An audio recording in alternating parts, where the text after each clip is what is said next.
सप्तदशोऽध्यायः। श्रद्धात्रयविभागयोगः। अर्जुन उवाच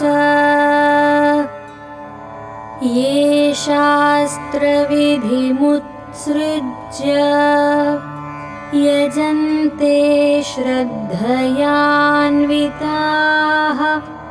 तेषां निष्ठा तु का कृष्ण।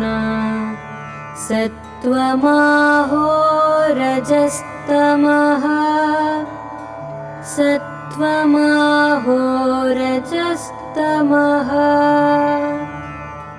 श्रीभगवानुवाच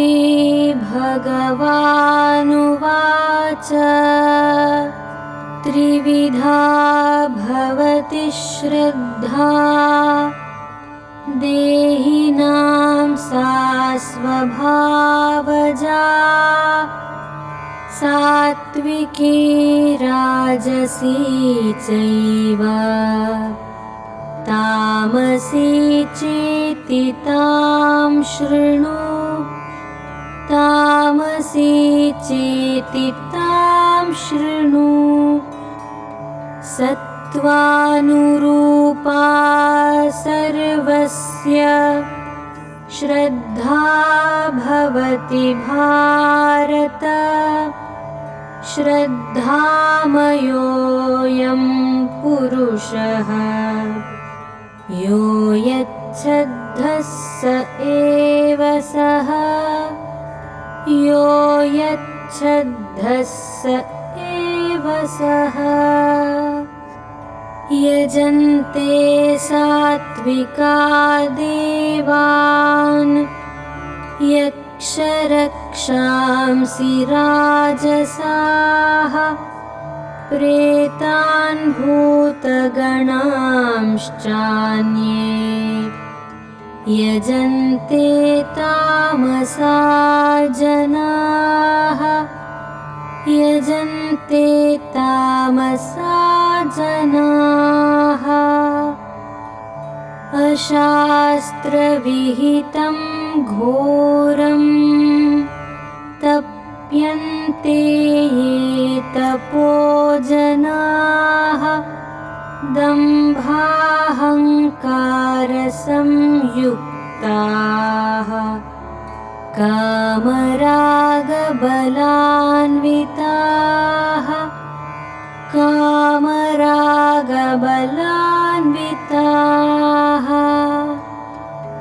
कर्षयन्तः शरीरस्थं भूतग्राममचेतसः मां चैवान्तः शरीरस्थं तान् विद्यासुरनिश्चयान् तान् विद्यासुरनिश्चयान्। आहारस्त्वपि सर्वस्य त्रिविधो भवति प्रियः यज्ञस्तपस्तथा दानं तेषां भेदमिमं शृणु तेषां भेदमिमं शृणु। आयुस्सत्त्वबलारोग्यसुखप्रीतिविवर्धनाः रस्या स्निग्धा स्थिरा हृद्याः आहाराः सात्विकप्रियाः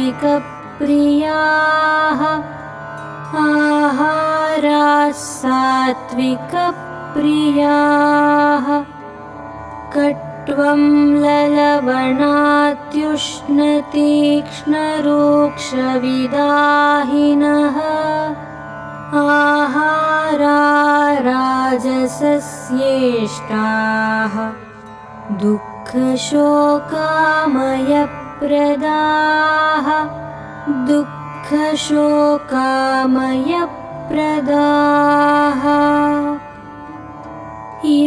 आतयामं गतरसं पूतिपर्युषितं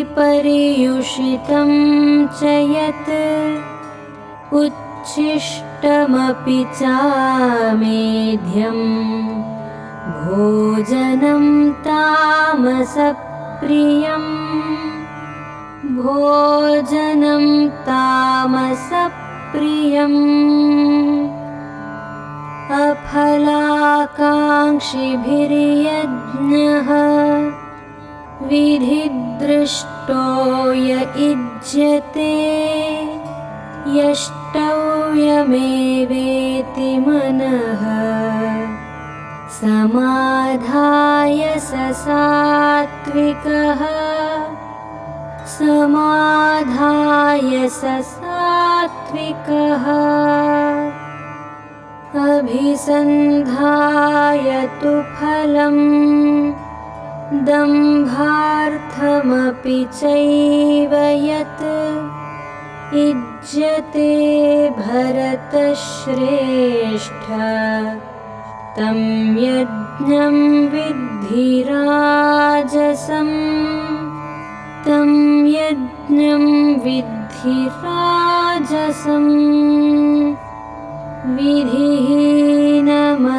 विधिहीनमसृष्टान्नम् मन्त्रहीनमदक्षिणम् श्रद्धाविरहितं यज्ञं तामसं परिचक्षते तामसं परिचक्षते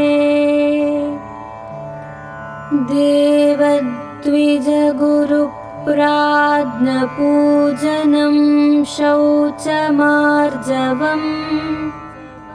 ब्रह्मचर्यमहिंसा च शारीरं तप उच्यते शारीरं तप उच्यते अनुद्वेगकरं वाक्यं सत्यं प्रियहितं च यत् स्वाध्यायाभ्यसनं चैव वाङ्मयं तप उच्यते वाङ्मयं तप उच्यते मनः प्रसादः सौम्यत्वं मौनमात्मविनिग्रहः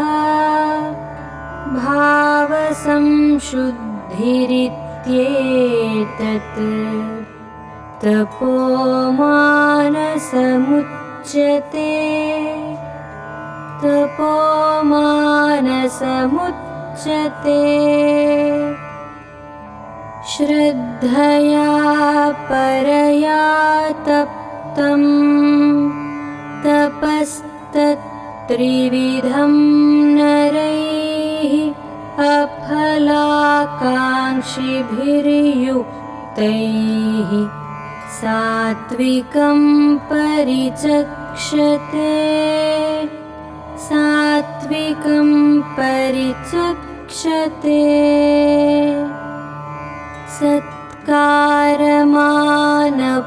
सत्कारमानपूजार्थं तपोदम्भेन चैव यत् क्रियते तदिह प्रोक्तं राजसं चलमध्रुवम् राजसं चलमध्रुवम्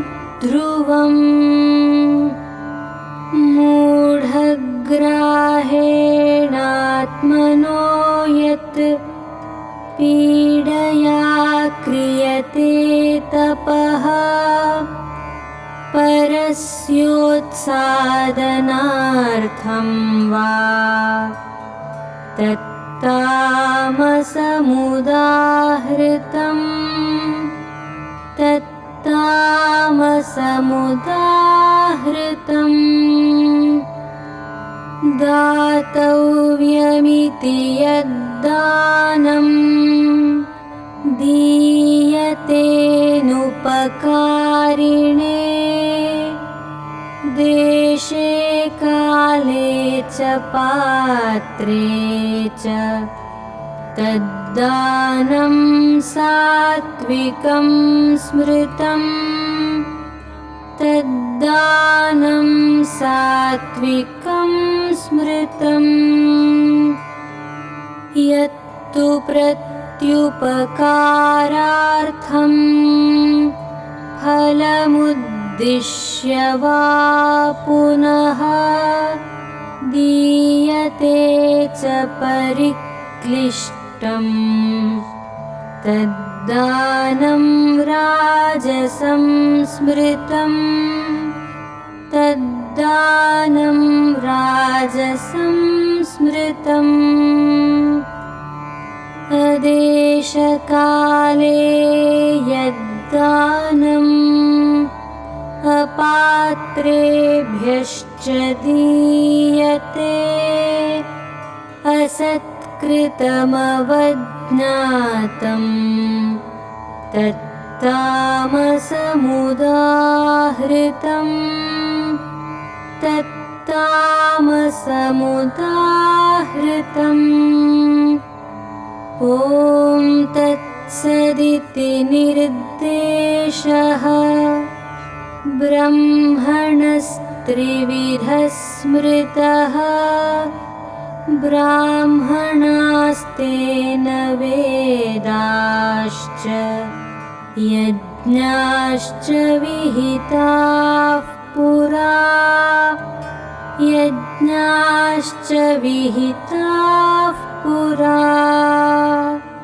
तस्मादोमित्युदाहृत्य यज्ञदानतपः क्रियाः प्रवर्तन्ते विधानोक्ताः सततं ब्रह्मवादिनां सततं ब्रह्मवादिनां तदित्यनभिसन्धाय फलं यज्ञतपः क्रियाः दानक्रियाश्च विविधाः क्रियन्ते मोक्षकाङ्क्षिभिः क्रियन्ते मोक्षकाङ्क्षिभिः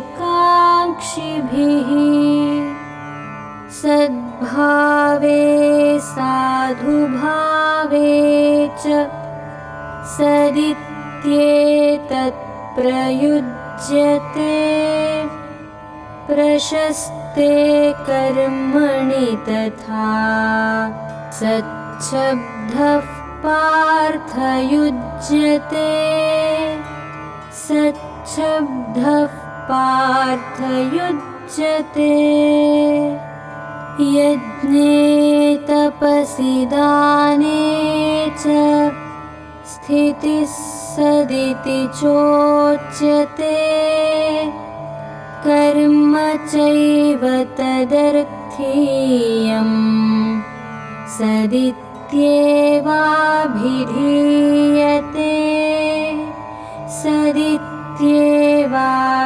सदित्येवाभिधीयते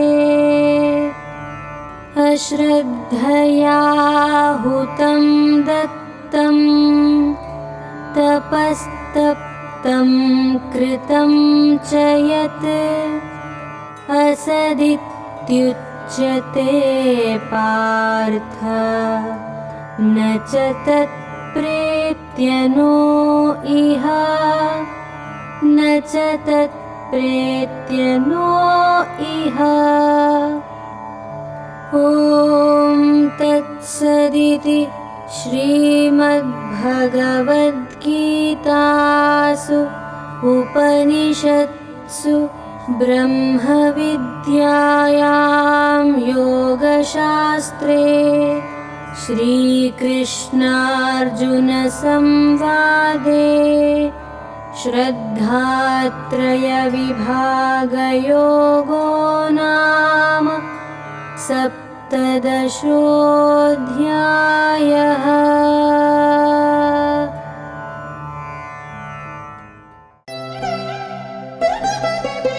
We are glad to announce setting up of the world's first and exclusive Bhagavad Gita University, and we seek your generous help.